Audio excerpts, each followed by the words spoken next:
Vabbè, loro sono una grande squadra, non lo scopriamo noi questa sera, sono tra i più accreditati per il titolo e oggi noi ci mancavano penso 14 giocatori, 14 ragazzi, calcola che il 9 nostro è il nostro portiere,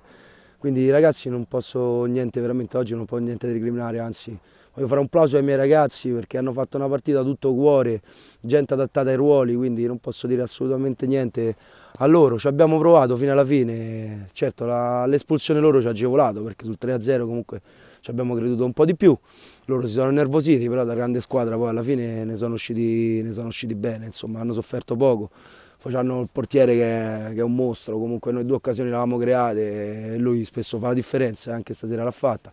Comunque loro anche il 7 hanno creato le loro belle occasioni e niente, non so queste partite che noi dobbiamo andare a vincere, so dalla prossima e fare un girone di ritorno dignitoso per poterci salvare il prima possibile.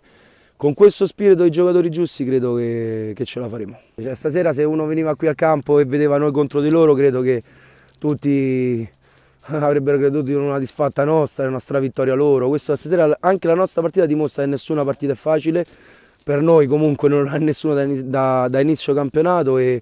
niente, solo con questo spirito ci salveremo, credo tranquillamente, perché comunque i mezzi ce l'abbiamo, purtroppo abbiamo troppi infortunati, troppa gente indisponibile e se ci rientrerà qualche pezzo potremmo dire la nostra per quanto riguarda lo scontro salvezza.